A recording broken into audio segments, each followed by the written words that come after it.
Hey guys, this is Nate and this is the Nader Tater channel. Today I'm going to talk about a few of the things that people don't tell you about with this T-Mobile home internet. This uses their 4G and 5G signal out there.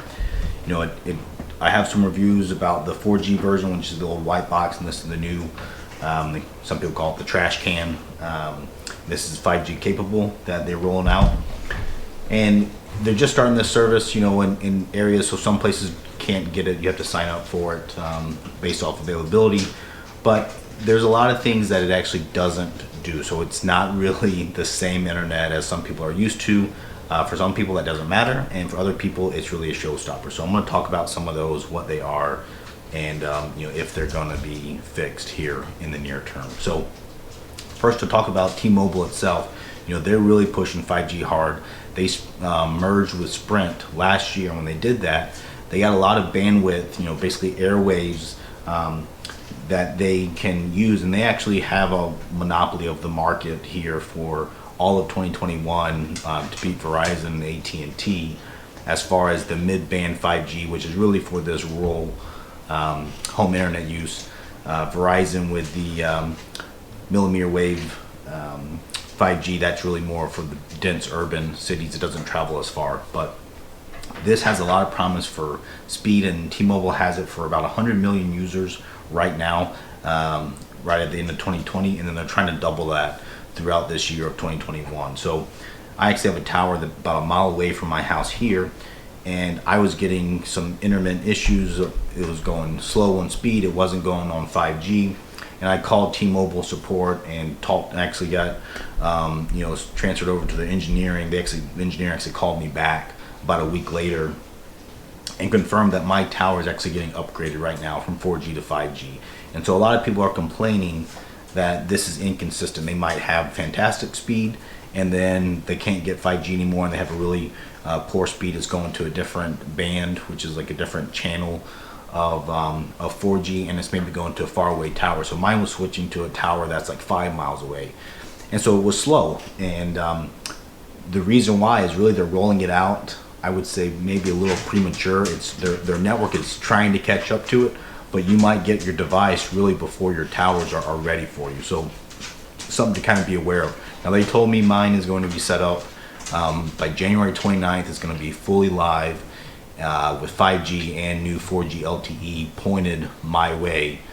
So when that happens, I should get even better speed. Right now I'm getting about 75 to 100 megabits per second download, and I'm ranging, I think the best I've got uploads about 38 or 40 megabits per second. So that's good, and that's with 3 bars of 5G and 2 bars of 4G is what I have right now, and it does signal aggregation where it connects those two together. But to get to the point of some of the problems with this, and that is the users have complained about VPN. So like myself, I work from home, and my company has VPN for our work laptops that we have to go through.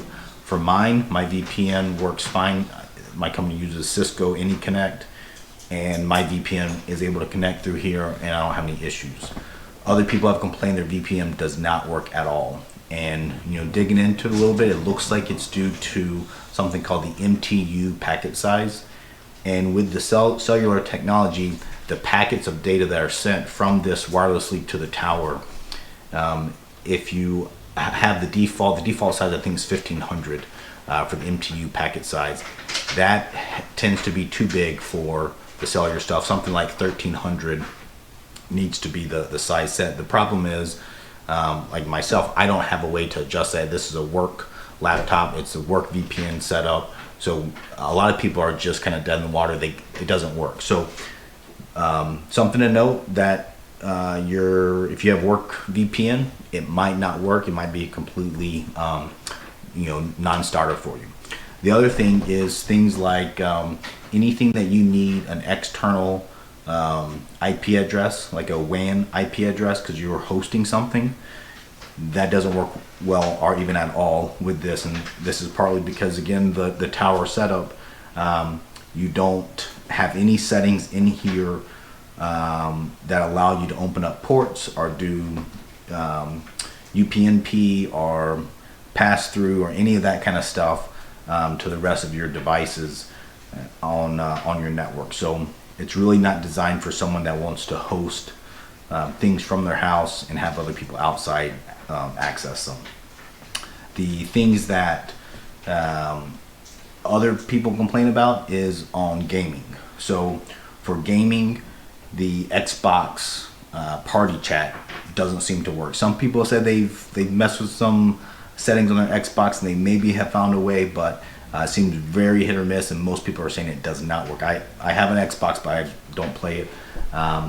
But what they're saying they use to get around that is they use the Xbox app on a computer, and that's how they do party chat. So if that's a big thing for you, consider that you won't be able to do that from your Xbox itself. So that's another annoyance. Some of the other more minor things, but things that people don't tell you about with this device is this is a Nokia FastMile gateway, and Nokia sells that out there, but then T-Mobile has rebranded it and they put their own firmware on it, and they took away a lot of the good features that Nokia has on it. One of the kind of most basic one that seems illogical to me that it doesn't have it on there is the Nokia one has an aid where it has a little dot on here that tells you how to orient this to get the best signal to the tower. So basically there are several antennas in here, but it does have a directional path that you can rotate it and actually get a better signal even in the same spot. So Nokia had a little thing that helped guide you to show you how to orient it to get the best signal. This one doesn't have it. The other thing that it doesn't have is any kind of advanced options in this router. Now you do have Ethernet ports on the back of here. You have 2 Ethernet ports, and you can plug in your own router. The problem, as I mentioned before, there's no pass-through information for like your WAN IP, and there is no DMZ. There's no you can't turn off DHCP off of this one, so you're going to have the double NAT issue if you have your own IP set up on yours. You can turn off the Wi-Fi. So what I'm going to do is I turn off the Wi-Fi on this guy. I plug in Ethernet to my Asus main router. I have actually 5 Asus routers through a mesh system, so that's what I use for all my devices to connect to. But I have double NAT, and it's not a showstopper, but it adds a little bit of latency, and you have to kind of keep a hold of it. But like firewall settings, there's nothing in here, so it is whatever it is, and you can't change it.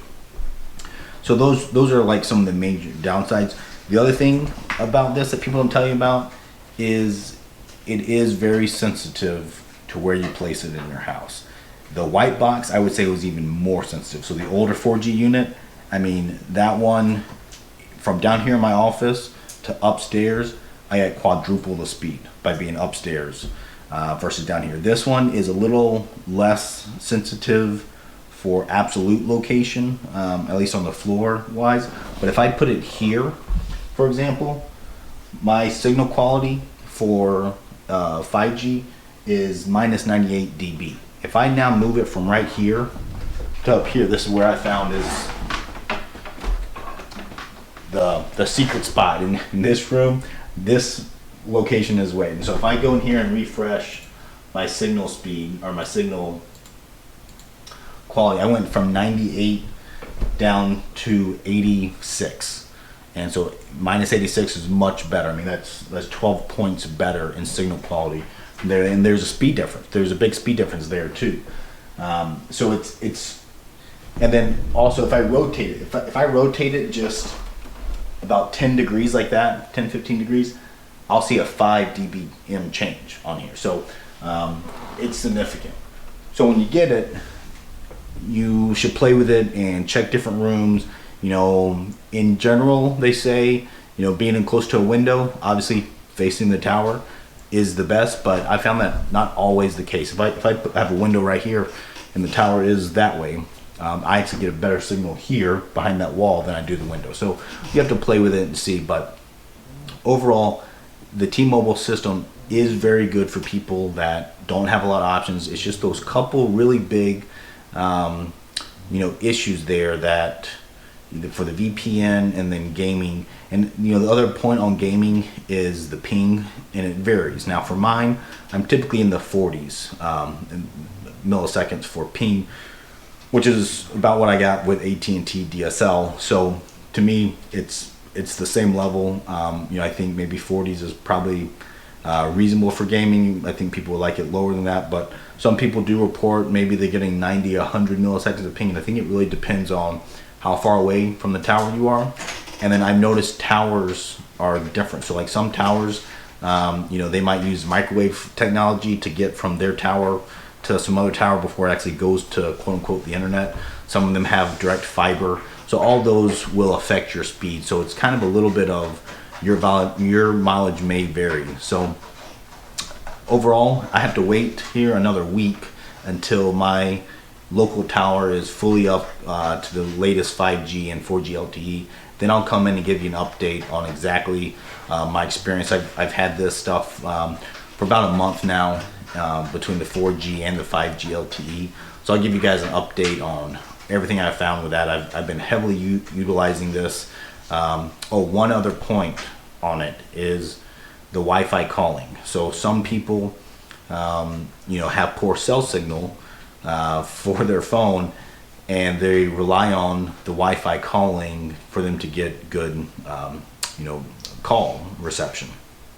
And Wi-Fi calling, if you don't know what it does, it basically your phone is using your internet connection for the call instead of the cellular network. And so I had that in my old house. Actually, this one I find service. But some people, they're able to get a good signal quality out of this box, but not their cell phone itself. It seems like the T-Mobile Wi-Fi calling actually doesn't work with their T-Mobile home internet. I have Verizon with the Wi-Fi calling, and I've tested it. It does work with my T-Mobile home gateway.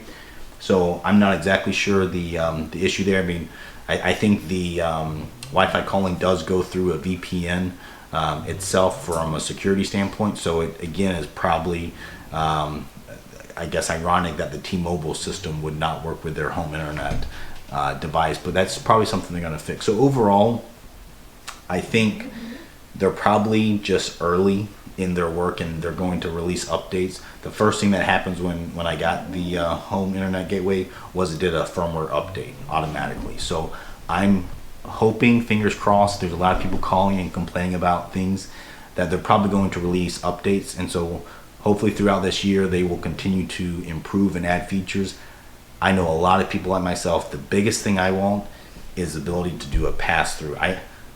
All I want this thing to do is give me access to the internet. All of the network settings and Wi-Fi settings and firewall, I want to control myself with my own router setup, and I know a lot of other people are like that as well. So that's what I'm looking forward to in the future. But like and subscribe to my channel, and you'll get updates when I put out new videos of this, as well as woodworking, construction, Bobcat, Toolcat things, you name it. I have all kinds of fun. So thanks for watching, guys.